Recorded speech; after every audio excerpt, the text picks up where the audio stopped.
Bada bing, bada boo. It's 4 a.m. in Tokyo. A woman named, let's call her Mika, is walking back home from this long night out. She had gotten through all the anxiety-inducing parts, so she's gotten through the street, the parking lot, and now she's in her lobby. It's well lit. You most likely need a key card to get in, and she's kind of letting her guard down just a little bit. She turns the corner and she lets out a blood-curdling scream. 4 a.m. in an apartment building lobby. She just wasn't expecting to see this sight on the floor tonight. Like smack dab in the middle of the apartment lobby's cold floor, there was a pretty 21-year-old woman just sitting. That's a weird sight, just like in the middle of the floor. She's just wearing a t-shirt as a dress. It's not covering much. She's sitting in the middle of the ground, smoking a cigarette, and having a casual phone call with a friend. Her demeanor was so calm and chill. It's as if she was sitting in her own private living room talking to her friend on the phone. But she's not. She's sitting in the middle of the apartment lobby floor, and there is a half-naked, bloody man dying behind her. They were both covered in blood, his blood. It's like she was guarding his body. The girl covered in blood would later explain, "That's the love of my life, and I was waiting for him to die." Whoa. Mika didn't know what to do because she doesn't know if this girl is armed and dangerous still. She has no idea. I mean, this is just all she's gathering in like 2 seconds. She calls the police and then she snaps a quick picture of this scene because it's just so unbelievable. This photo would later go viral and men from all over Japan would start messaging Mika, asking her, "Do you personally know the bloody girl in the picture? Because if you do you know she's single now? Because I want her to date me. And honestly, I'd let her stab me." What? This is the story in Japan of a girl that was deemed too beautiful to kill. War isn't a game, girl. That's funny. Soldier 76 said the same thing. You spend your second chance at life walking a lonely road. No one cares, monk. Someone always cares. You must simply seek them out.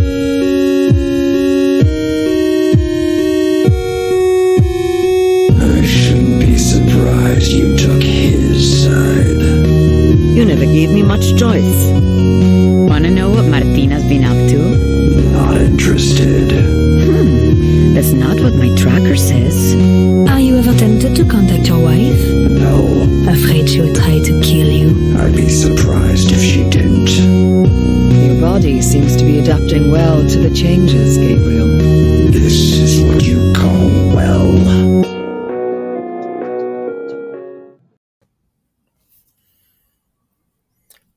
Welcome, my friends. My name is Antoine Phoenix, and this is my RP experience. Peace and love to all my brothers and sisters out there. Thank you for hitting the like button, subscribing, sharing, and turn on all notifications so you know when I have a whole new video up. I recently woke up, so sunglasses on. Today's video is going to be another collab with Rotten Tomato on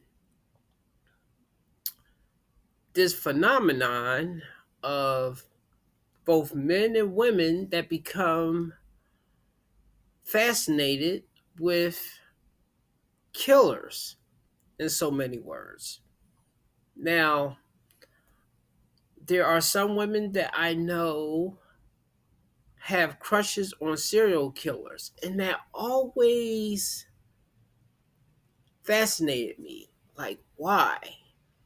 Now, of course, though, a lot of times, those people that delete people, or men that delete people, they are usually 6 foot.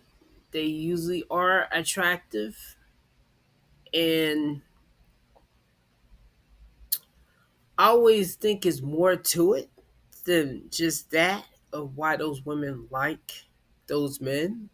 But in this case right here, there are men that like women that are also violent in a way, but is one thing that I noticed, that those women are attractive.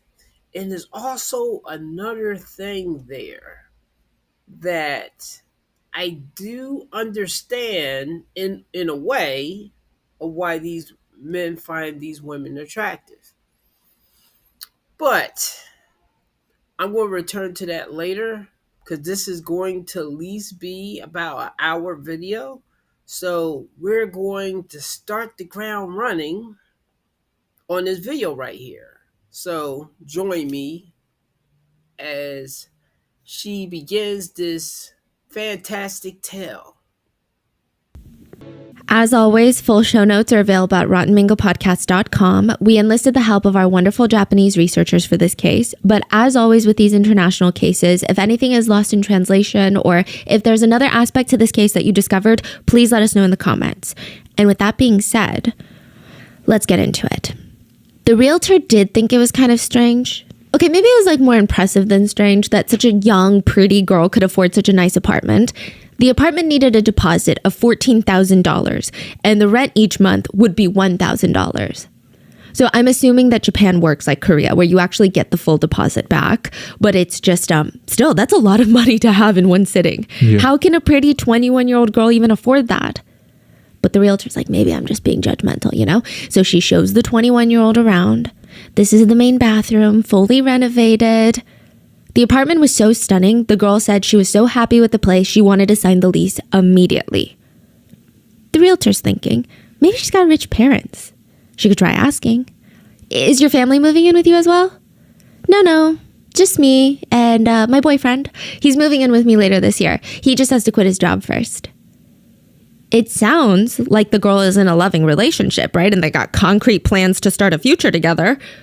Unfortunately, the boyfriend she's talking about isn't aware that the two of them were dating.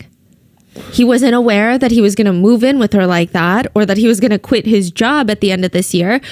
And he also wasn't aware that she was going to stab him in the stomach in bed to make sure that he didn't flirt with other girls.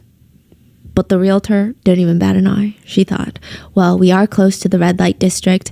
Maybe the young girl makes her money at a hostess bar. She made her commission and she moved on until she saw it on the news. So the business of love in Japan is huge, and a lot of it is dominated by hostess and host clubs, which, side note, this was before I was doing visuals, but we have an audio podcast episode about Lucy Blackman from a long time ago. It's a British woman who went to Japan and worked at a hostess bar in Japan. She was abducted, assaulted, and killed. I'm going to link that below. That was probably my first real deep dive into hostess and host bars in Japan, and I go really in depth into it. Give it a listen. It's a heartbreaking case. But I find hostess and host bars very fascinating because of how straightforward it is.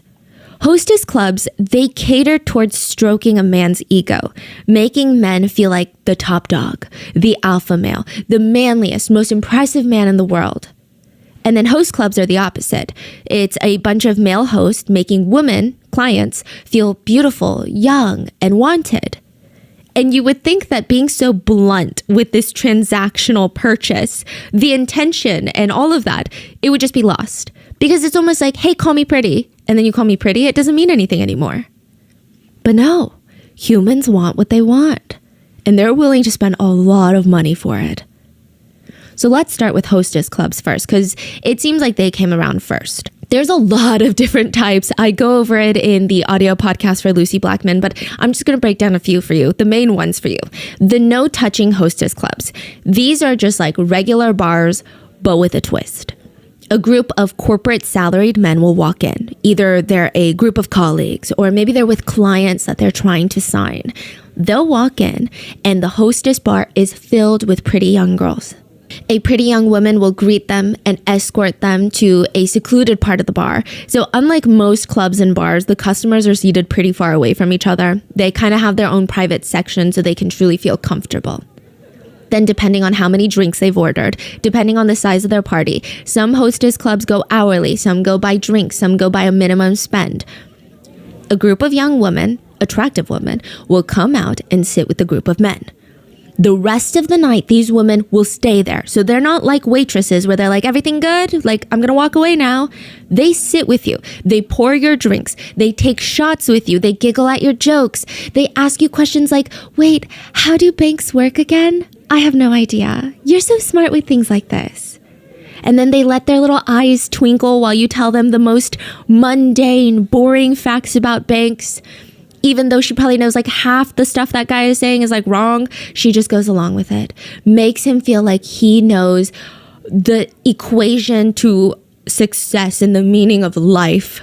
If a man grabs a cigarette, the hostess is ready. It's so smooth. She's got a lighter. She's lighting it while maintaining eye contact. A lot of the salaried men, that's what they're called in Japan, salaried men, are wiped after work. And the last thing that they want to do is entertain a client and make them laugh. And in places like Japan and Korea, drinking with clients is such a big part of the culture. I guess it's kind of equivalent to like golf with clients here in America. So imagine doing that on your off-hour time after you've already worked a 10-hour day. Yeah, for Chinese too. It's all like based on interpersonal relationship and a lot of drinking. It's like you want to do a business deal, you got to get wasted. It's like, insane, like the amount of liver problems that are probably being caused by work. Yeah. And like I know a lot of people think that host and hostess clubs came about in Japan because there's some sick, twisted need for stuff like this.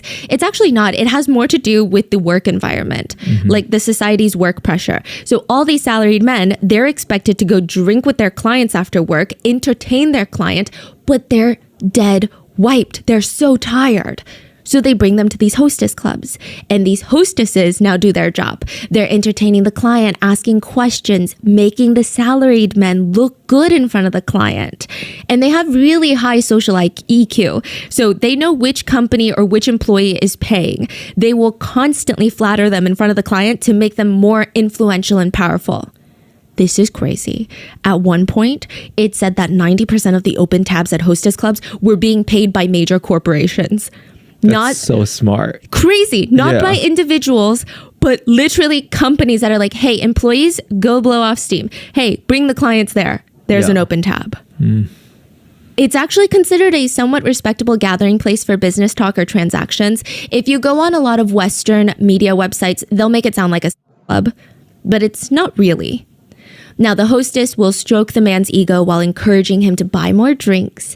It's usually etiquette for the customers to buy the hostess a drink if they're getting a drink. So instead of buying one overpriced shot, you're buying two. And it's always just water for the hostess. The bartenders are in on it. Everybody knows what's going on because she's got to drink like 80 shots a night. It's usually all water or tiny bit, just watered down all the way. By the end of one hostess's shift, maybe she has 80 shots. That's $400 to the establishment, and she'll probably get half of that, which is $200. Now, some surveys show that girls that worked 5 hours a night for 6 nights a week at these hostess bars made anywhere between $2,400 to $3,600 a week, which is around $9,600 or $14,400 a month. That's not including bonuses, commissions, personal tips and gifts given by the clients. At some hostess clubs, if someone comes in requesting you by name, they're like, hey, I want to sit with Stephanie, you get like $100 just for them dropping your name. There are some hostesses that make close to 6 figures or even more than 6 figures per month. Now, there are different levels to hostess clubs. You've got gentlemen's clubs, and these are the ones where a lot of nakedness is involved. There's dancing. This is kind of more on par with the Western strip club. Then you have no pants cafes. I thought this was so interesting. I never knew these existed. It's quite literally a coffee shop, but the hostesses are naked from the waist down. You can't touch them. You can only look. But like imagine just being served your espresso martini and then, they're all naked. There's no pants shabu-shabu shops. There's no pants karaoke shops, but, no touching. Then there's touch available hostess clubs. There's a word for it in Japanese, but customers are allowed to grope hostesses above the waist whenever they want. Wow. But nothing below the waist and nothing underneath the clothing. Then the most common is the no touching hostess clubs. If you try to touch the hostess or proposition her for anything, you'll be thrown out. Now, how much do the managers actually enforce these rules? It just depends on the class of the hostess club. The more expensive a club, the more strict they are in no touching, no groping, no conversations. At the end of the day, it's like Disneyland. That's how they call it. That's what the hostesses say. It's a fantasy that's being sold. So is Disney. The customer is the most important man in the world, and you can't wait to jump in his bed one day, but you can't because the stars aren't aligned for that and you would get fired. But you love him so much. It's a fantasy. You get paid, the client gets an ego boost, and everybody wins. And interestingly enough, okay, before people are like, oh, that's crazy that they do this in Japan. Interestingly enough, Japanese men are the most observant of the rules, and they're the most transactional, meaning they get what they pay for and they're very content. It's said it's usually the Western or foreign travelers, the passport bros, that will start screaming and yelling when a hostess does not let him touch her. Yeah. Okay. Crazy. But once a customer becomes a bit more of a regular, how do you keep bringing them into this hostess club? There's something called dohans, and just everything that I say for a hostess club, there's almost an exact equivalent for a host club, just the male to female version, right? Now, this is another chance for hostesses to make more money.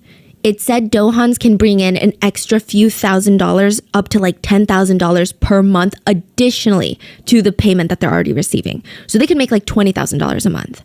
Some clubs don't give you the option of not doing dohans, but dohans are private dates with top clients. You go on a dinner date with a client, then you say, well, I have to go in for work, but I don't want to leave you. You should come back to the club with me. Call your friends. So they come back to the club, and usually the men spend more and more money at the club if they're going to these dohans with the girls. He gets to enjoy an evening out with an attractive young woman. He feels like he's getting looks by passerbys of like, how did he get such a young, pretty woman? He must be rich. He must be special. It looks good for him. He becomes more attached to not even the girl necessarily, but to that feeling. He becomes attached to that ego boost, how he feels about himself. So he keeps going to the club, keeps going to dohans. The hostesses, they win because technically they make more money and they get free meals. But the reality of it is, I'm sure, it's terrifying. I'm sure it's scary what clients try to do when managers and bouncers aren't around. And speaking of managers at these types of clubs are a different breed. And this is kind of pertinent because one of the people in today's story is a manager at a hostess club. Okay? Managers, they watch over the girls like a gambler with a hand of cards. That's how they're best described. Every girl in a club has their own strengths and weaknesses, and the manager has to utilize them like little weapons. She has to do it carefully. Hostesses are in and out of each table, constantly swapping, but it's done in a way where the customers, they don't feel weird about it. It feels natural, like a river flowing around, trickling down. A lot of the hostess clubs will operate by the hour. So get this, there's a science to it. Right upon entering, customers are seated with the most attractive girls. They sit down with the girls, they start drinking. If they're not connecting, the girls are seamlessly swapped with new girls. But it doesn't seem like, oh, they're not connecting, let's swap them. It's more like, oh, I gotta go real quick. And then new girls come over very naturally. But if all goes well, the top girls, they stay. And the main goal is to get to the customer for that second hour mark. Because even if you pass the 1 hour mark by a minute, they have to pay for that full second hour.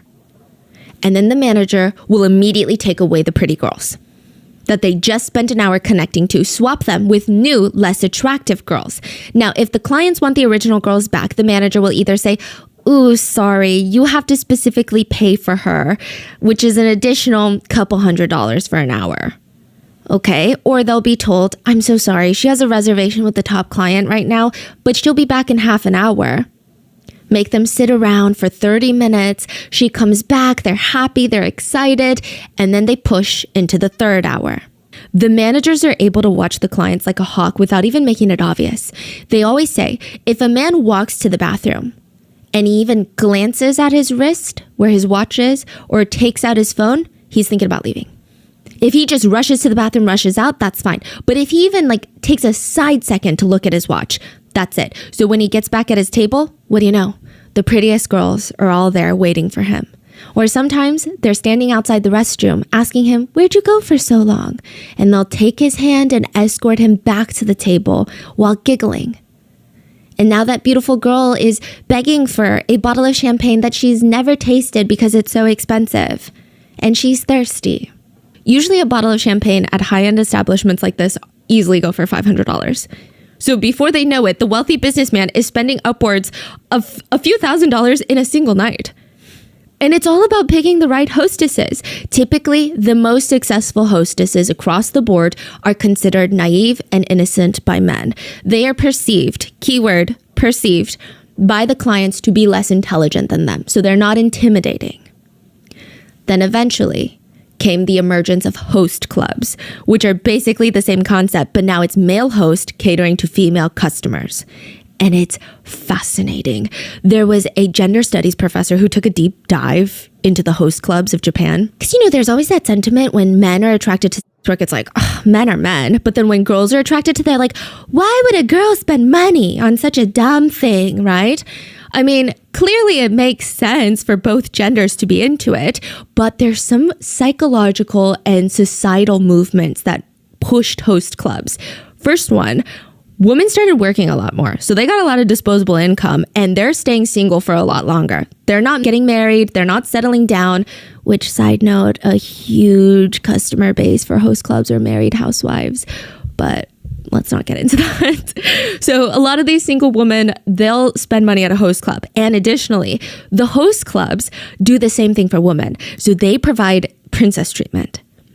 So you know how like the hostesses stroke the male's ego? Well, when you walk in, I was thinking, Magic Mike. I'm thinking it's like Vegas. Shirtless, ripped men that's like humping the floor. Sit on this chair. Let me rub on you. No. You walk in, they hand you a moist towelette. You sit down, they give you a blanket if you're wearing a skirt so you can preserve your modesty. And they sit and they ask about your mundane day. And maybe if it's your second time coming and the last time you came was 2 months ago, they'll be like, how's Steve doing? You're like, how do you know my dog's name? You mentioned it 5 months ago when you stopped by. Wow. I'm sure they've got journals or something because this is crazy. Their attention to detail, their memory, it's wild. They pour your drinks. They laugh at your jokes. They ask you questions about your life and they seem genuinely interested in everything that you have to say. If you have to use the restroom, all the hosts in the room stand up. It's so chivalrous.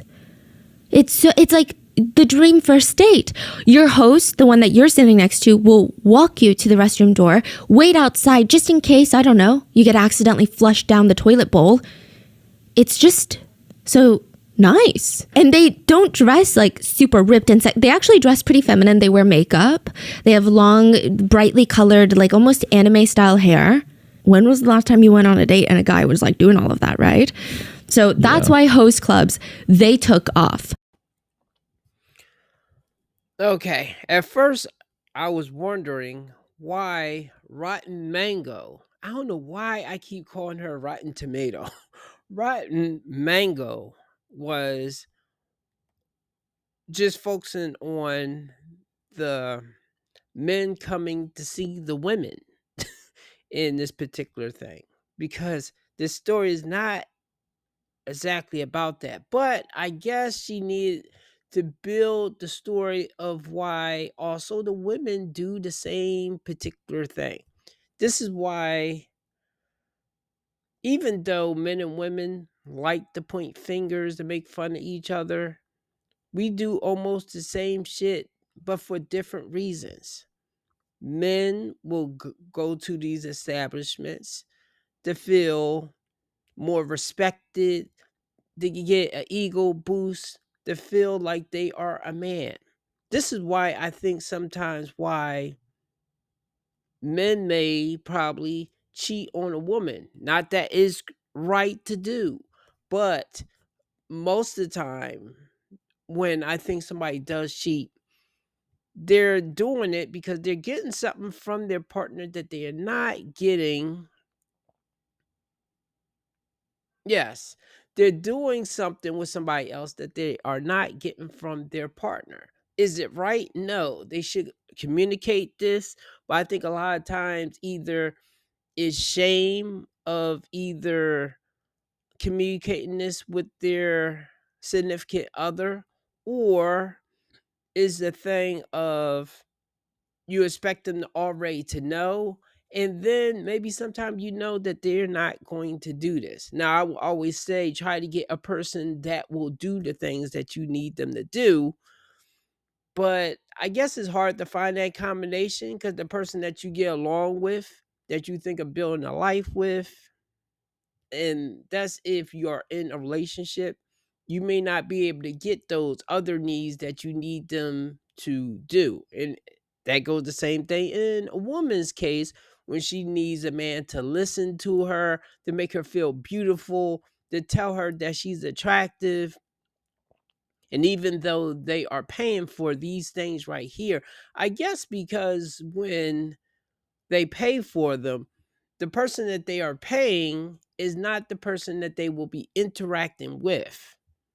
And she said with men getting their hair done in anime style, I wouldn't even think that women would be into this. But once again, these are Japanese women, so they're probably into different things, just like men are into different things right here. So let's continue. Host bar clients that were interviewed said, I don't think host clubs would be so popular if Japanese men were more into doing stuff like this when they were dating. A lot to learn here. And what's interesting is there is a lot of discourse saying like, oh, women are so naive. Like these girls are so desperate. They walk into host clubs thinking these men actually want to date them. It's actually not like that either. Women go in the same way men go in. They know it's a transaction and that's what they're looking for. That's why a lot of housewives go. They're like, I'm not leaving my husband for some random 19-year-old. I'm in here to stroke my own ego and feel feminine. So just as how men go in for their ego, the professor said, women actually go in to feel young. That's the main, like they both go in not for love or romance. They're literally going in for their own egos. That's it. And the hosts even admit that they change their personalities based on what they think the customer in front of them wants out of this transaction. A lot of male hosts say, we're just here to sell dreams. And those dreams, they cost a lot of money, even for women. The first time being at a host club works a bit differently from the type of hostess clubs that I just described. So there are also hostess clubs that operate like this, but most of it is kind of for host clubs. The way it works is, let's say you and your 3 girlfriends, you can't go in with a guy into most host clubs. Most foreigners are not allowed in upscale host clubs either. Really? Yes. Oh, the only way that you can go in with another man is if it's couples. So if it's like us walking together and if we spoke Japanese, they don't let in foreigners because they think communication is the biggest thing of host clubs. Right. Yeah, you need to be able to talk. That's what you're getting out of it. So if you can't speak Japanese, then there's moot point. They do have foreigner host clubs though. They all speak English. Now, if you go in with a group of 3 women, then you will be sat host girl, host girl, host girl, right? This is just your first time going in. Every 5 to 10 minutes, the host club manager will ring a bell that everyone can hear and the host will rotate. But not amongst friends. So the 3 hosts in the room will get up, leave a business card, and 3 new hosts will walk in. And this goes on for 1 hour. So you pay for your very first hour like this. Is it because they want to find out who they connect the best? Yes. And at the end, you know, you get kind of a menu of all the hosts on there and you go through them to get a refresher and cross-reference with the business cards in your hand. So let's say my friend had a host that I liked. I can't be with that host. Really? They're really crazy about not creating like these tense environments. Okay. And so I only get to choose the host that I've spoken to and they will make you choose. I read a lot of blogs of people that went for the first time. They make you choose. They're like, pick your favorite. You're like, hee, I can't. They're all so nice. They're like, no, just pick one. Just pick a random one then. So you pick one, they basically force you to exchange line details with them, which is like Kakao Talk or WeChat, WhatsApp. And from there, if you ever visit this host bar again, this is your designated host in perpetuity. So unless this host leaves the club, you can't really change. It's really hard to. Wow. Yeah. That's going to be your host every time you walk in. And now it's up to that host to bring you back into the club. They will keep following up with you online, try to build some connection with you so it doesn't feel like a sale, or at least it shouldn't feel like one. Instead of asking you, hey, when are you going to come back to the club? What day are you want to come back to the bar? Let's make an appointment. He's probably reaching out to you, sending you a picture of the night sky or what he's eating for lunch, You're like, oh, I guess I'll respond because that's kind of nice, right? And then once that connection is built, you want to see him again, but you realize the only way that you can see him is at the club while you're spending your hard-earned money. So the first time you go, it's like $10 an hour for all you can drink for an entire hour, and then you pick a host. But after that, you've got to buy a bottle, and you have to buy drinks for your host because that's etiquette. And that very easily could turn into 1 to 2 hours, and you've completely blown $500 down the drain. It's said that on average, depending on the scale of the establishment, you can, on the low end, blow anywhere between $150 to $300 a night, and it can go up to like $10,000 in a night at the high-end host clubs. And just like most hostess clubs, there is no activity allowed at host clubs. But from what I can gather, and from what I've been told by our Japanese researchers, a lot of hosts will engage in work, but they'll do it off hours. So they will come back to your place with you, or perhaps a love motel, and they will get paid under the table for those services without sharing a cut with the bar. And the bar is okay with it because that's technically illegal. So they're okay with it because you would think, oh, why don't we get a cut of it, right? But they're saying whatever you do that helps bring that customer back in more and more, that's on you. And that's illegal if you're doing work, like so full we don't want to know. Yeah, we don't want to know. We don't want to talk about it. Yeah. It's kind of one of those things. And for some people, this business is crazy lucrative. One of the highest paid hosts in Japan is actually a celebrity of sorts. His name is Roland. He's made a brand for himself being the most sought after host. It's said that he makes almost $500,000 per month. Per month. He drives a Ferrari. In 2018, he threw a birthday party at his host club for his birthday. He made $400,000 that night. People showed up to celebrate him, to buy him drinks, to just fawn over him. And he's a character. He said there are only 2 types of men, me and the rest. He said, I often stare into a girl's eyes and say, your face is so beautiful, but I'm really looking at my own reflection in the girl's eyes. Oh, shit. And you would think, like, when I'm saying it, it sounds crazy. He comes off cocky and annoying. He sounds like the epitome of every guy that girls hate, right? But if you watch the interviews where he says it, it's so playful. His communication, his body language is so playful. It feels like he's not taking it seriously. And it almost makes you feel more comfortable around him. Right. It breaks down this wall of like, oh my God, this is the most successful host and he makes how much a month? It like breaks it down and he's basically poking fun at himself. It's so fascinating. But he did a house tour with a YouTuber and every surface of his bedroom is a mirror. He said so that when he has girls over, he can see every angle.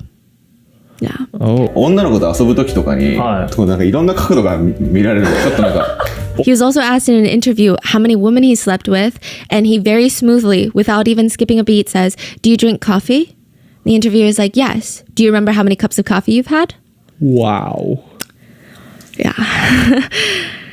But Roland is the exception. And, you know, he's at the height of the industry. The others, they make a lot less, way less. I mean, some of them are just now starting to make enough money that they're not living paycheck to paycheck. And these days, the competition is getting even more intense. And it's one of those industries that fluctuates with the economy.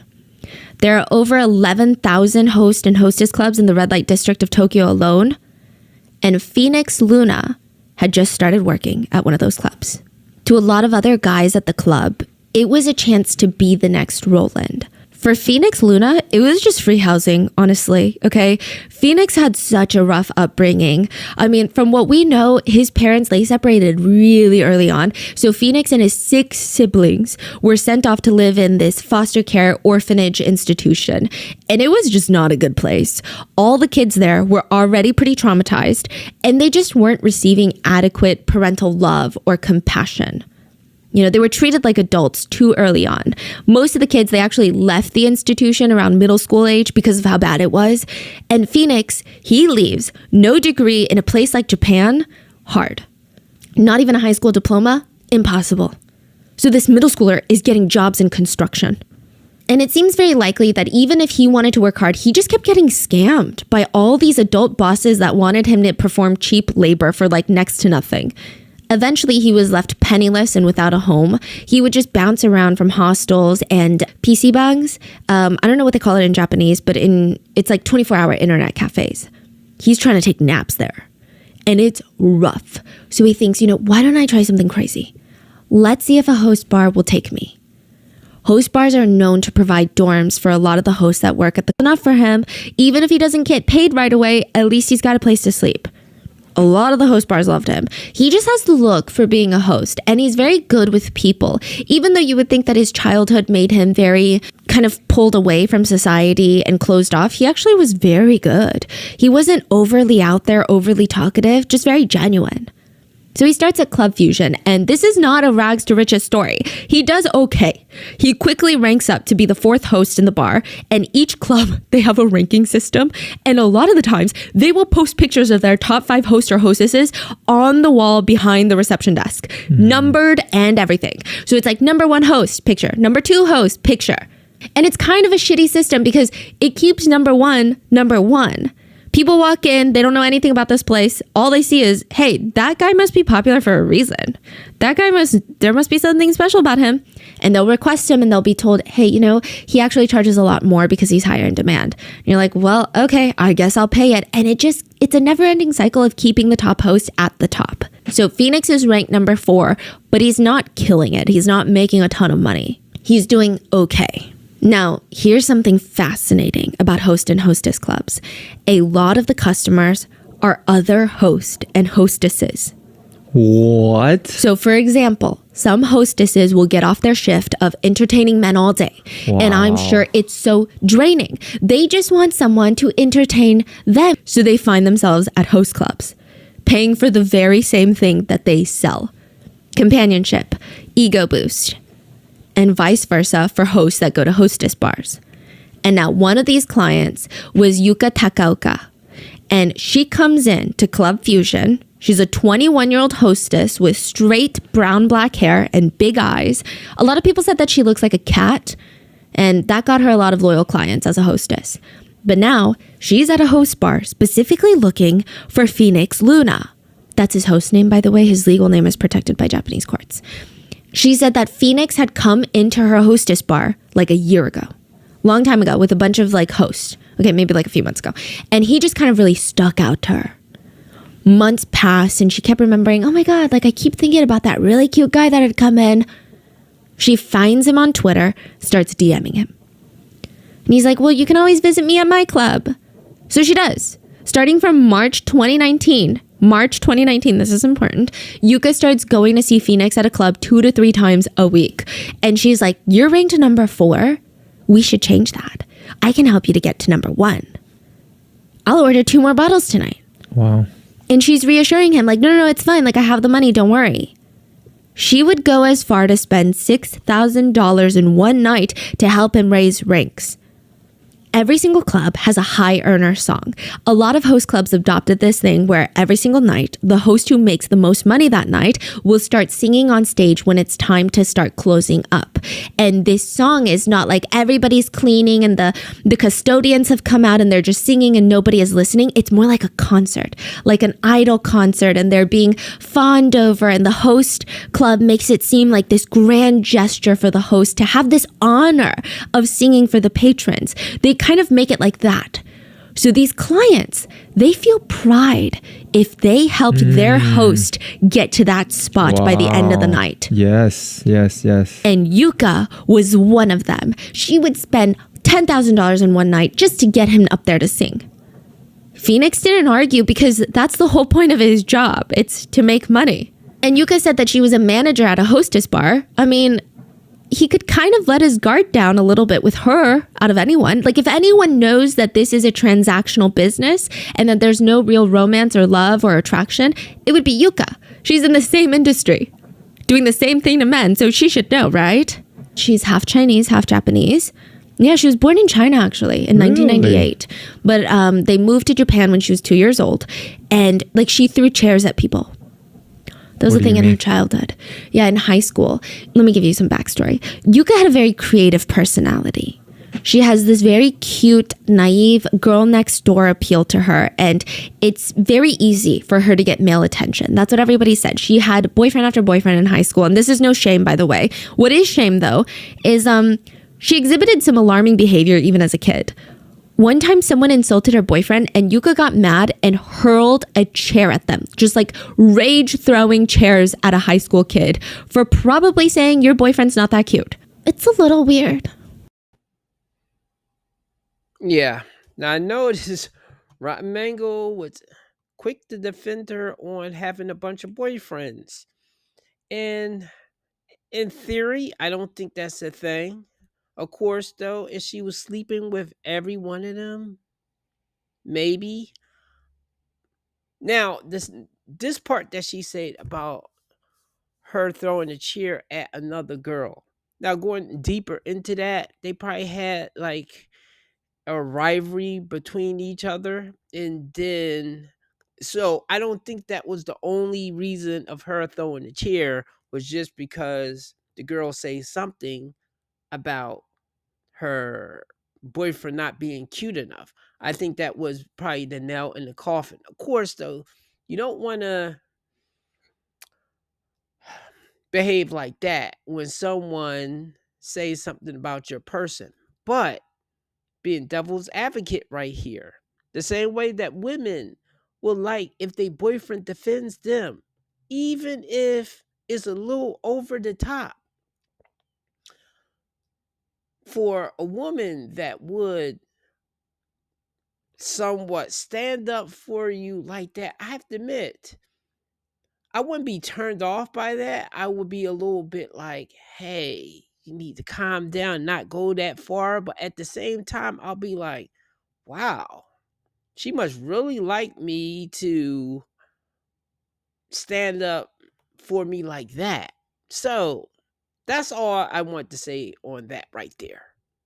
So after high school, Yuka drops out of college and she's like, I'm just going to focus on making money. She starts hostessing at a bar and she was a spectacular hostess. She knew how to stroke men's egos. She knew how to make them feel good. And she really does have the perfect innocent girl look that people really prefer in the hostess scene. She ends up so good at her job, she becomes the manager of the place. And remember what I said about managers? They're cutthroat. They know how to move people around. They know people. They're quick on picking up social cues and signals. None of her coworkers had anything bad to say about her. They said, there's actually a lot of competition at hostess bars. Like you would think everyone's hee ha ha and friendly, but it's cutthroat. But even when Yuka wasn't the manager, you could actually go to her for advice. And you didn't feel like she's giving you bad advice to try and backstab you or has a different motive. She was just very nice. She just seemed safe to be around. I guess unless she wanted to date you.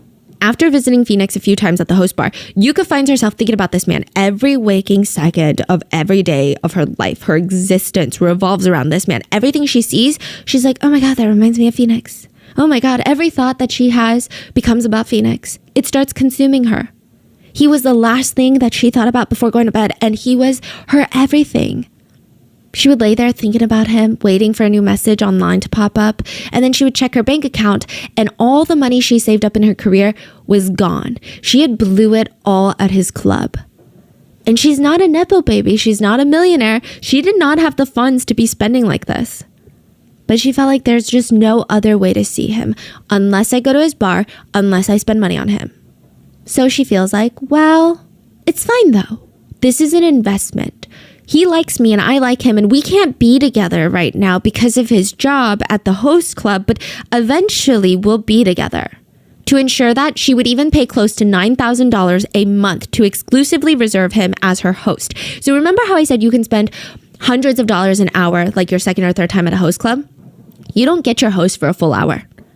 They're in and out of tables because they've got other clients coming in. So you probably maybe get them for like max 20 minutes. So $9,000 a month, and anytime Yuka comes in, she still has to spend money, but he cannot go to any other client. Even if another client comes in, he cannot go. But if she's not there, he's free to see all his clients that he wants. He just has to drop everyone to go with her if she's there. And that $9,000 is not unlimited. That's just the base pay. She still has to pay what every client does when they come in and buy drinks. So in just 2 months, Phoenix goes from being ranked number 4 to rank number 1 at the club, all thanks to Yuka. But she didn't have the funds to keep paying for all of this, so she had to join a delivery health company to make some extra money. Delivery health is exactly what you think. They deliver 24-hour dispatch-style services straight to your door. If you're feeling a little bit sick or a little bit under the weather, they will dispatch a sexy nurse to show up at your door and have sex with you. Yeah, they call it delivery health. I found it very fascinating. They also have hotel health, which are hotels that also have sex workers on call. So you like book in, and instead of getting room service, you get other services. It's fascinating. Yeah. And the nurse, side note, they're not actually dressed like nurses because you have to pay extra for costume play, but they will usually have a chaperone that's waiting outside your house to make sure that they make it out okay with no issues. There's even delivery health pickup. A lot of guys actually like this. So instead of having the girl come straight to their apartment door, they'll actually meet up at like in front of a convenience store. And they said there's a thrill of walking her back to your home. And these light conversations, that's where there's a lot of tension building. Feels real, maybe. Yes. And you can even add on purchases before you meet her in front of the convenience store. And one of the more popular add-on purchases is that she comes with a hidden, she hands you a remote. And there is obviously something that has been placed within her body that you can control in public as you're walking back to your apartment. And this is just one level of the kind of like adult services that they provide in Japan. They also have soap houses. I went down a rabbit hole. Soap houses are fascinating. So they're bath houses turned into sex work. You go in and you book a bath. So each room has a private bath, and it's all about like a very sensual bath experience. And then afterwards, there's payment for other activities. Yeah, the pricing on all of this is really intense. Like if you get delivery health and you didn't shower prior to the meeting, they will charge you for not showering prior to the meeting, which honestly, it makes sense. But regardless, Yuka hated it. She hates working at Delivery Health, and it's starting to take a toll on her mentally, but she feels like it's gonna pay off eventually. Phoenix Luna is gonna make enough money, he's gonna quit his job, and then we're gonna move in together. Side note, she never told Phoenix that she's doing Delivery Health on the side. She just said that she's got the bar that she manages, and she has this crazy rich sugar daddy that takes her on dinner dates and pays her a big sum of money. She felt like she's hiding the truth for this heroic cause, their love story. She said she basically got confirmation of the plan of moving in together when she told him that she loved him, to which he responded, at the club, mind you, at the club. He said, "Love you too. Let's get married one day in the future." She claims that he told her that he wanted to move in with her a year after he quit his job. Which, first of all, we're not even sure if this is what he said, but second of all, it's kind of like going to a strip club and a dancer tells you that they're only here to pay for school. It could be true, it could be a lie, but as a customer, you're not really entitled to know the truth. Now, that right there, I disagree with. Now, men should know better. That's why most men have that term of don't fall in love with a 304 or a stripper. And this is why, not to judge them as people, but, or either, I mean, look, you can do whatever you want to do, but I try not to condemn someone as being a bad individual. However, I could not trust them in certain situations. So, as far as a relationship thing, I could not trust them because I would feel like anytime they get into a bind with money, they're going to go do that. And the same skills they acquire in that job lifestyle, they are going to eventually use in their relationships. That includes the men and the women. However, I assume most women will not fall in love with a ex worker, but sometimes men will. And you let them whisper these things in your ear and they are lying. They're just telling you what you want to hear. Some of them could be authentic, or either it could be just the case when people lie in general sometime anyway. They mean it at the time. It's kind of like when that person that borrows money from you. Because I have somebody right now that owes me some money right now. And they will say, "Hey, I'm going to pay it all back to you." but are they really going to pay you the money back? Or are they going to give you some of it, or are they going to start dodging you? Is that dynamic right there? So that's why I'm always leery to ever take a person that has done that in their life. That's my main issue with women that do OnlyFans, because you are building certain skills that will become a part of you that you will not be able to turn off in a relationship. You will still lean back on that because that has become a habit of how you deal with men, and you will do that with your significant other. And it's not uncommon for popular hosts to kind of live with their top clients. So top clients will have their apartment if they're single, or if they're married, they'll have a secondary apartment if they're really loaded. And then that host will come stay like every Wednesdays and Thursdays.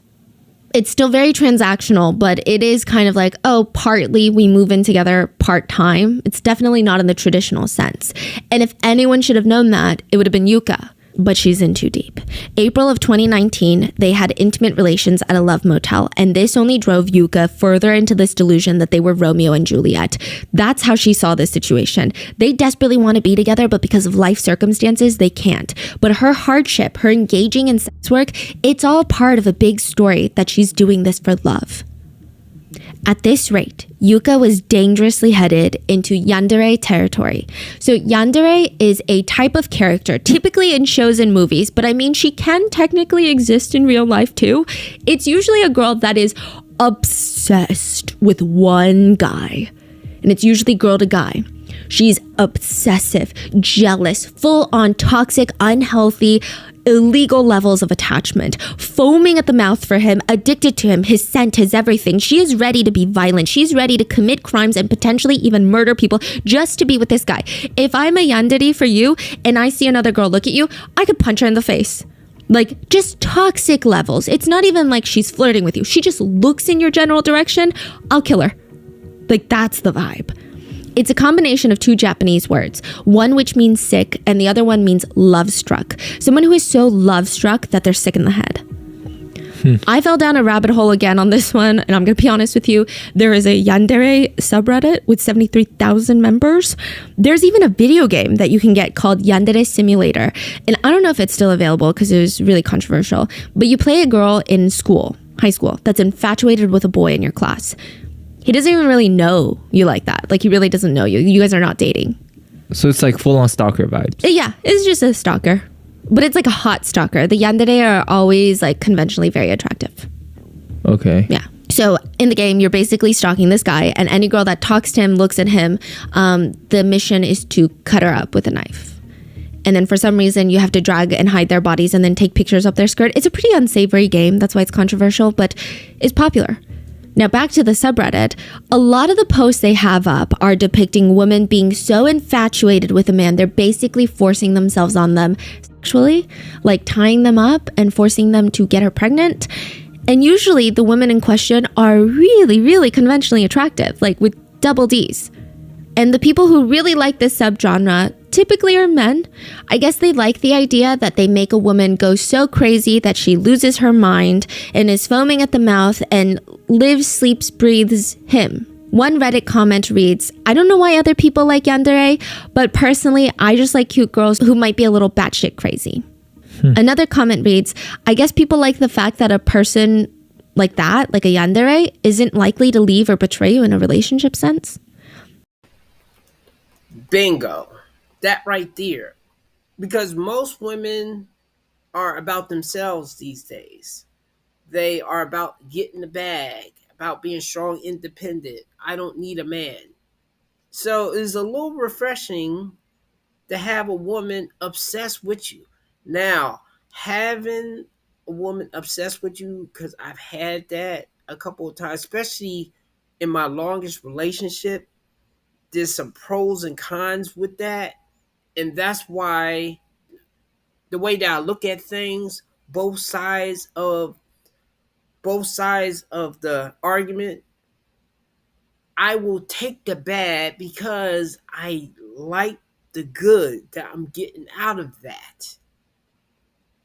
I will say though, even if a woman's obsessed with you, eventually that will fade over time because all women have that particular thing, like that woman said, with how she starts falling out of love with you over small little things. Once I guess that passion begins to fade. But because I've had that before, I have to admit I'd rather a woman put me up there on the pedestal, become a little territorial, than to be a woman to be like, okay, well, we're in a relationship right now. We'll see where this goes.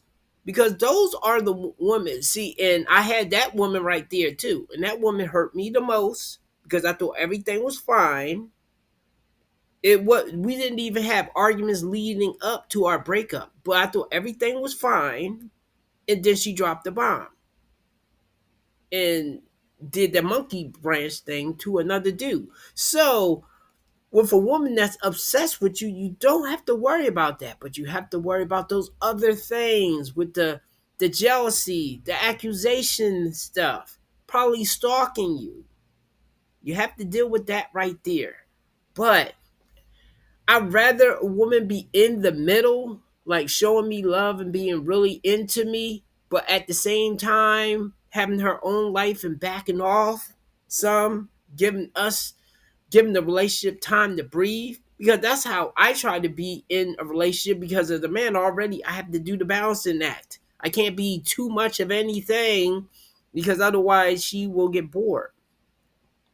But unfortunately, women are either one or the other. And if they happen to be kind of in the middle, you better hold on to that woman dear life.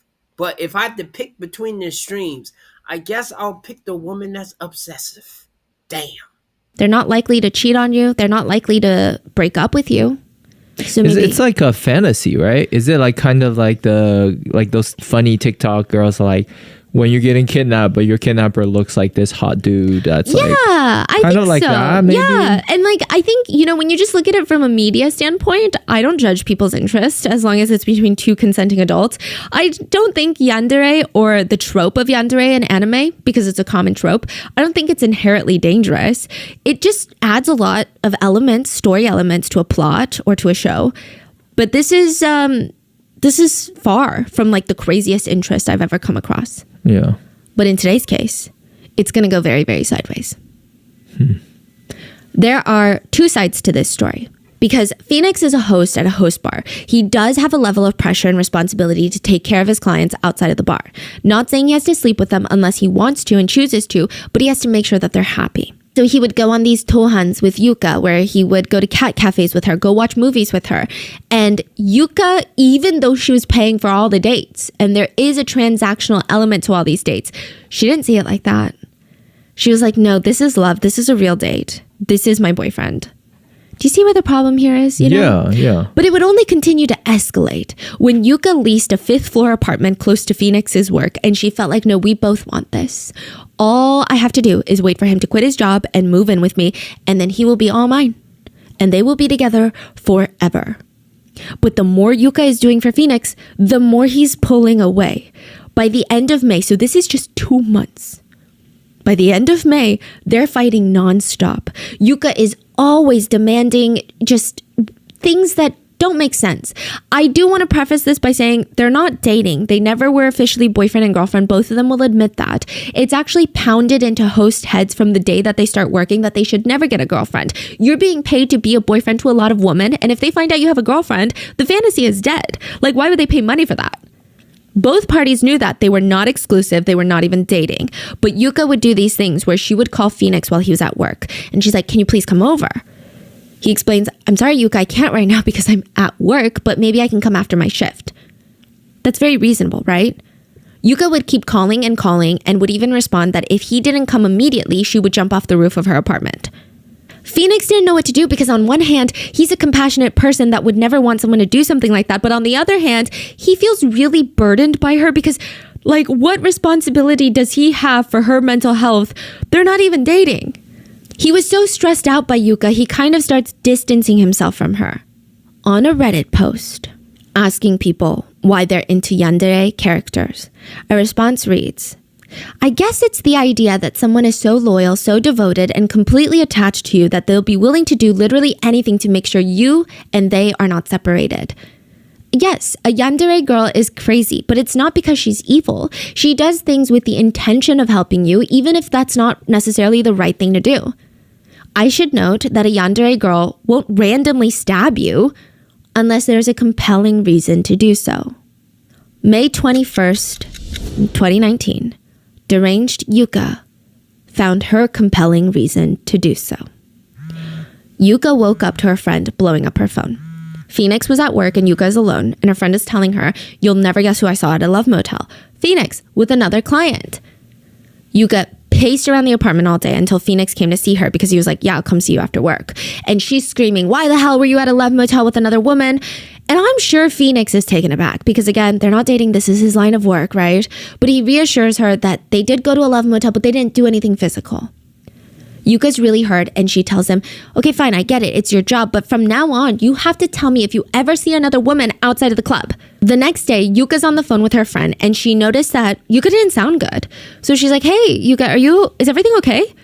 Yuka starts explaining how she worked all day at the delivery health job and just, I don't know, the relationship's not going well.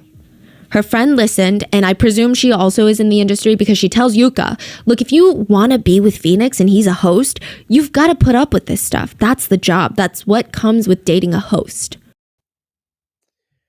Wow, that right there.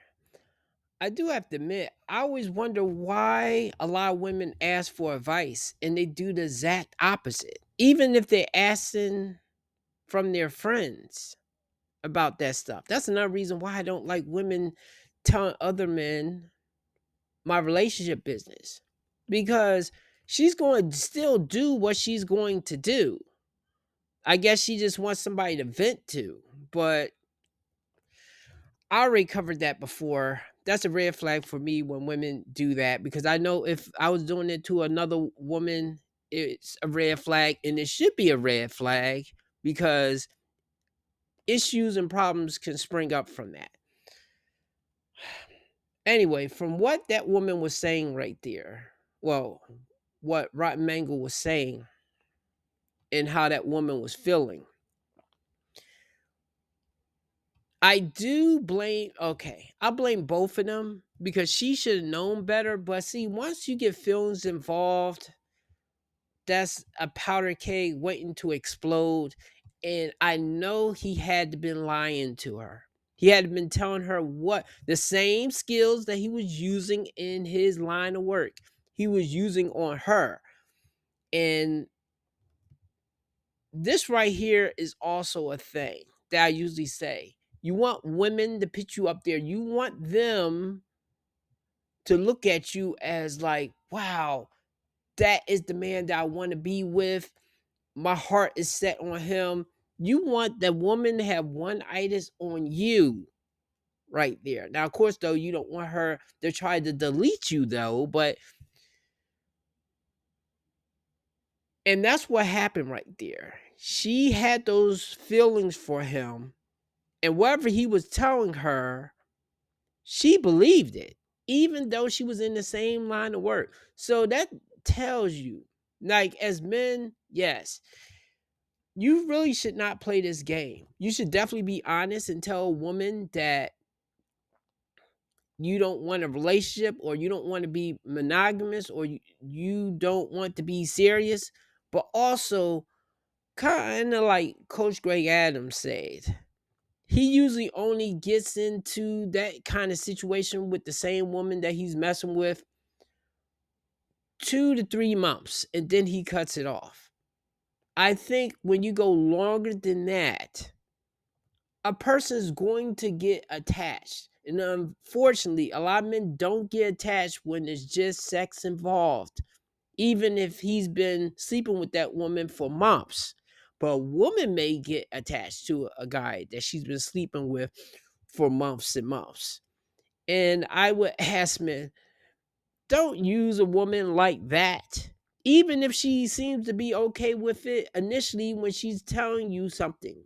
Because obviously, this may turn nasty later. And there's a couple other stories that I've seen men do the same type of thing. Just mess with them for a couple of months and then cut that off. Don't just keep stringing them along, because that's the man's way of stringing a woman along. So I'm not condoning her action. She should not have done that, but or what she's about to do. But he should have had the foresight, even though how old was he? That even though she may not have done this, that she was going to get hurt in the process. Yuka gets off the phone and calls Phoenix. And he's like, hey, I just want to let you know, after work today, I'm going to go get drinks with a female client. Like, I have to. He's fulfilling his promise to her that he would tell her if he went anywhere with another woman. Even though, again, he doesn't have to. Yuka was so mad. She took to journaling. She wrote down her feelings. She wrote about how the only way to ease the pain of this relationship was to kill Phoenix. She said that she was going to kill him and then die, like Romeo and Juliet, you know, so that they could be together forever. She wrote, I apologize to everyone involved with me. I've always had a bad habit of telling lies, and I wanted to be the heroine of a tragedy. Something beautiful, something fleeting, and I don't know what happened and what didn't. Sorry for being a bad daughter. I'm sorry for being a stupid daughter. I have a tendency to tell lies, and I don't know what's a lie or the truth. And when I found someone I love, I didn't want him to look at anyone else, so I thought it'd be best to kill him. The me that has nothing knows nothing. I didn't like calling him Luna Kun. So this was his stage name before the stabbing. Later, it's Phoenix. It just made me feel like money. But to me, he's real name redacted. The one that I love. I love you from the bottom of my heart, and even when you only see me as money and you only feed me lies because you're a host, if you die, all of our words become true. So I'm going to take care of you now. Don't worry, because I'll do anything to be with you. According to our Japanese translator, Yuka uses the word aishiteru instead of daisuki, which is much stronger of a phase of saying I love you. Most couples, especially young couples who haven't been dating long, like example 2 months, will only use the more like love ya, I imagine is kind of like that, right? Versus I love you. But she uses the very strong emotional word for love. It's very interesting. Now, another message reads, I want to be a tragic heroine. How is it possible for him to look at other women than me? I know killing him is for the best. If I kill him, it'll be eternal, and there will be no pain afterwards. I don't need anything other than him. Yuka had officially spiraled. After drinking with the female client, Phoenix came to visit Yuka. It said that she asked him to come over and help clean her apartment, and I believe that he was going to be compensated for his time. So he helps her hang curtains, they talk, they have... And after all of that, Phoenix is like, hey, can I please just take a bath? It's been such a long day. He draws a bath, gets in, ends up falling asleep in the tub. And he's thinking, oh my God, this is so dangerous. I can't fall asleep in a tub. So he gets up, dries himself off, puts on a pair of boxers, and runs into Yuka's bed and starts napping. While he was asleep, though, Yuka had gone through his phone and found pictures of Phoenix and another woman at the bar. Now, these pictures are said to not have been in any context in any way. So they're not kissing, they're not groping each other. But Yuka felt like, why? Why are you taking pictures together? Why would you need to keep these pictures? Why would you have them on your phone? At 3:50 a.m., Yuka walks over to her kitchen and picks out the sharpest knife. She had bought it at the store recently. She walks into the bedroom, finds Phoenix asleep, and he just looked so peaceful. So she sat on top of him, took a good look at how he looked, and then plunged the knife into his stomach. The knife had gone so deep into his stomach, the handle of the knife was basically inside of his body. Not the blade, the handle. She used that much force. Phoenix said that he opened his eyes. He didn't feel any pain. He just had shock, like, this doesn't make sense. Why is there a knife in my stomach? There was so much blood, like, gushing out of his stomach. His survival instinct kicked in immediately. He tries to push Yuka off of him forcibly, but she's sitting in a way that makes it really hard for him to move. And additionally, the knife in his stomach doesn't help that either. So then he tries to strangle her. Again, just to get her off of him. And eventually Yuka asked him, do you like me? Which is just so unsettling, okay?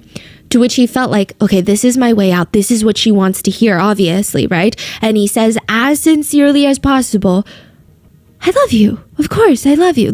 Let's be together forever. He's really hoping this is what's going to get her off of him. But she stares back at him and gives him the most chilling response. I love you too. So let's die together. This is after 2 months of not even dating. Phoenix starts to shake in pain because now the pain is kicking in. His eyes are wide, his whole body is trembling. And whether it was a struggle or Yuka chose to get off of him, it's unclear, or a little bit of both.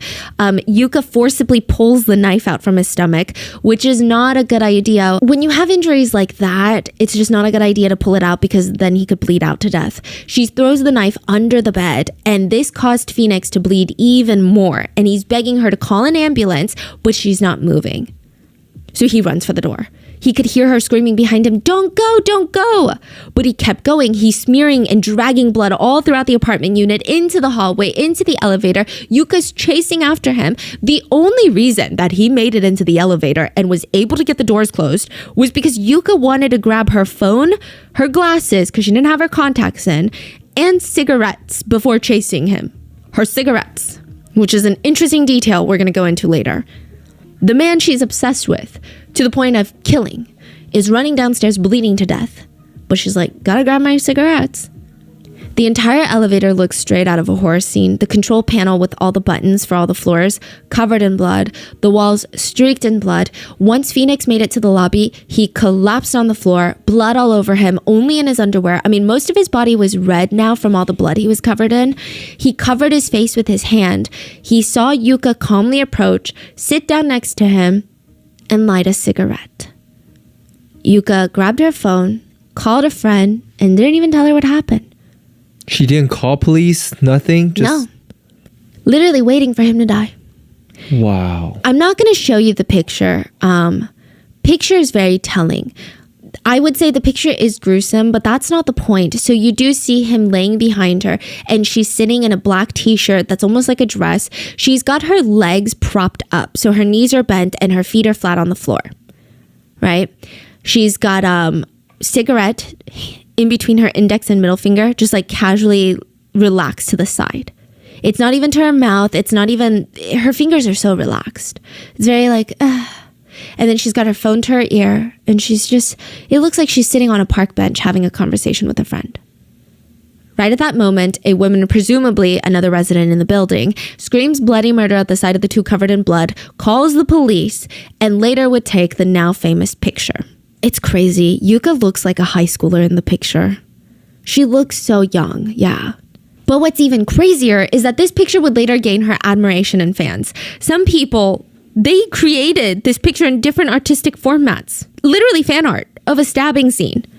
Some people out there are actually interested in Yuka because they call her the real life yandere. And they say, guys, she's too beautiful to be a criminal. They even wrote things like, she can stab me any day if she wants. She's so pretty, I want her to stab me like that. Some people were even setting her as their wallpaper on their phones. And they said, I mean, she's my dream girl. Like, I want someone to love me like that. Wow. Come on. Thankfully, this is a small portion of the netizens reacting like this, but still, it's so dumb. I don't know what else to say. So when the police arrive at the scene, they approach Yuka like she's got a bomb strapped to her chest, which she doesn't, but they don't know. I mean, I don't blame them. This is such an unhinged scene. I would imagine that Yuka is not above doing anything crazy. Who knows what else this girl has got planned? So they're trying to be gentle with her. And all of this is evidenced in the now viral photo, because in the photo, there's actually a cop squatting down next to Yuka trying to talk to her, I guess in an attempt to get her handcuffed. It's not like he's pouncing on her, slamming her to the ground and arresting her. But she goes without a fight. She was even seen creepily smiling at people in the cop car. She said, I had to do this because I loved Phoenix so much and I wanted to be with him so badly that I had no other choice. I thought him saying things like, I like you and I want to be with you, all those things would become a reality if we both died. Which the cops and netizens were like, I don't know, because we saw the viral picture and it doesn't look like you cared if he lived or died, honestly. You're smoking a cigarette without a care in the world. Yuka was asked about those cigarettes and why she just looked so relaxed. And she said, oh, well, I mean, I'm addicted. I'm super addicted. I smoke like 4 boxes a day. That's the equivalent to 80 cigarettes a day, guys. But as for how she was able to just callously smoke while he lay dying behind her, she said she has no answer on why she felt compelled to smoke. She said that she just wanted to smoke because she was waiting for him to die so that she could die and they could be together forever. I do want to preface this by saying I didn't see any reports that she brought down any weapons into the lobby. So from what we gather, she left the knife in the bedroom. So if that's the case, how was she planning on exiting? I would imagine she would want to be physically next to him when she did it. So even that's a question of like, are we sure that this was her plan? Meanwhile, Phoenix was given 20%. 20% chance to live. Doctors said the knife had punctured his liver. He was immediately operated on. They tried their best, but they really didn't have high hopes. He was in a coma for 5 days. And then he woke up. He survived. And actually, his stage name, Phoenix Luna, was created after the stabbing because he was a survivor. He wanted his name to be symbolic of everything that he went through and how he still rose above the ashes like a phoenix. And that makes it sound easy, but it wasn't. He was hospitalized for over a month, and he said, at first I couldn't speak because I had no voice. I was bedridden. I had to relearn how to walk once they allowed me out of bed. I couldn't eat after the incident, so I lost a lot of weight. And then came the nightmares. He would wake up drenched in sweat, and he had this reoccurring nightmare that Yuka was contorting her body to crawl through the small hospital window to find him, and he requested nonstop to be in a windowless hospital room, even if that meant never seeing the sun. Phoenix stated the only thing that got him through this time was his coworkers would come to see him to cheer him on, and because they thought that he was going to die, the police worked really hard tracking down any of his relatives.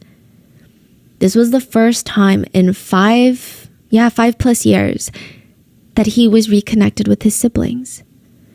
Because after he left the orphanage, they were all out of contact. And it was just nice to see them again. He said it was a very bittersweet moment. This is what Phoenix is going through. And the court is like, okay, Yuka, you can get out on bail. They even let her train to be a nurse caretaker. She went to training 3 times a week while she's out on bail. I'm sorry. If you're like, Stephanie, name one nurse you wouldn't want when you're sick. Yuka Tako Aka and Lucy Letby. But like, are you kidding me? A nurse? Yuka said that she was inspired by this incident, inspired by attempting murder, that she wanted to help others from now on. She actually obtained her qualification while out on bail. The trial started December 3rd, 2019, and reporters did notice something very strange. When Yuka was brought in for the trial, Phoenix looked over at her and gave her a warm smile. It wasn't a smirk, it wasn't a weird, creepy smile, it was a genuine, nice smile, and the reporters are like, what is going on? This girl tried to stab you and kill you. Phoenix would state to the courts that he already forgave Yuka. Before the trial, Yuka had sent him a long letter that read, sorry for the sudden letter, and she just apologizes. I mean, I can read part of it, but it's just the most basic apologies. Like, I understand you must feel anger, pain, and frustration, and suffering will only increase towards me, and I should disappear. I'm sorry, it must have been more painful than I can. It's like those words. It's a really long letter, and just, I'm sorry is like every other sentence. A lot of netizens felt like the amount of times she said, I'm sorry, became so repetitive that it almost lost all meaning towards the end of the letter. And I feel like with this letter, I didn't particularly feel genuine remorse. And nobody would have blamed Phoenix if he didn't either. Most people in his shoes would have just ripped up the letter and not even think about it. But Phoenix, he thought long and hard and decided to tell the judge that he didn't want to push for harsh punishment. Alrighty then. That's the difference between men and women. If a man, and I can't say he loved her because he didn't want to be faithful to her and get into a relationship with her, but he did care about her. He felt accountable for her actions. Whereas if this was flipped around, the woman would definitely put it on the man, even though you are responsible for your actions. But a lot of times people do play a part in a person doing what they did, if you understand what I mean. For example, let's say I'm walking down the street and somebody throws a drink in my face, and then I flip out and either pull out a knife or pull out a gun and delete them. Now, what I did was totally out of line. I did not need to take it to the zenith. But it was their fault that happened in the first place because they threw a drink in my face. That's what I mean, how a person, maybe what they did not qualify for it to escalate to that point. But what they did do did make it be the catalyst for what did play out right there. And that's the double standard thing with society. If the woman is definitely beautiful, attractive, comes off as being a angel, that's exactly what played in the Amber Heard case. Fortunately, there was recordings. If there was no recordings, nobody would not have believed Johnny Depp, even though he never had that particular situation again with someone. So, fortunately, it was recordings, but because of what the information I know now, that's why I don't always believe a woman's story. Maybe part of it is true, but she plays some type of part in what happened right there. So she's almost finished right now, and let's get to the end. He wanted her to take her own apologies and words to heart and to change. Live a normal life, of course, without him in it. Wow. Phoenix did settle a civil suit with Yuka where he was awarded $40,000 for his injuries, but that all went to medical bills, and it's honestly nothing considering all the physical therapy that he had to undergo, the mental trauma. So even though he was compensated, he doesn't need to tell the court to be lenient with Yuka. But Phoenix continued, I feel partly at fault for what happened. He said he had no idea Yuka was engaging in work to pay for the bottles at the bar. He said had he known, he would have treated her very differently because of the mental toll that can take on someone. He said this was partly his fault and he just wants her to be happy. There are mixed feelings about whether or not Yuka feels genuine remorse and if she should have a second chance back in society. This debate is not including the people that are sexualizing and romanticizing her. Side note, her fans started a GoFundMe to bail her out of jail. They raised $4,000 in 2 days. The donation link was mass reported and eventually taken down, but it's just crazy. It's crazy. Yeah, I mean, she's being praised for being basically pretty. This is pretty privilege at its finest, and for her resembling some sort of real life anime character trope. Crazy. Yeah. But sane-minded people were wondering, okay, is she genuinely going to change? Or should she allow to have a second chance or not? Is she dangerous? Taking all those things into consideration, the judge sentenced Yuka to 3.5 years for attempted murder. Yuka burst into tears at her sentencing. She was sobbing so hard her whole body was shaking. And Phoenix's request to not harshly punish her probably played a huge role in the sentencing, which sounds really light to me. Thankfully, the courts made it so that Yuka is no longer allowed in the red light district of Tokyo. So at least Phoenix will have some peace of mind if he continues to work in the industry. He was already having nightmares at the hospital. The last thing he needs is to be at work and have this looming fear that Yuka's just going to show up one day at his workplace acting like nothing happened. Like, hey, babe. But Yuka should be out in a few months, February of 2024. From what we know, she has been well behaved in prison and plans to pay her parents back for the settlement that they paid Phoenix. She said that she's also willing to face all the social consequences when she gets out. Meanwhile, Phoenix is doing well physically and can finally eat and talk normally like before, but because his liver was damaged in the attack, he can no longer drink alcohol.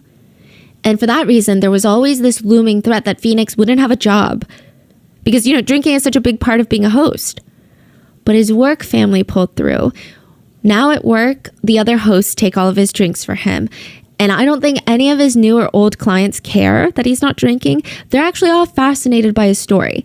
It's definitely a strange situation. Phoenix was almost murdered. He has a scar on his stomach to prove it, but his popularity in the clubs was skyrocketing afterwards.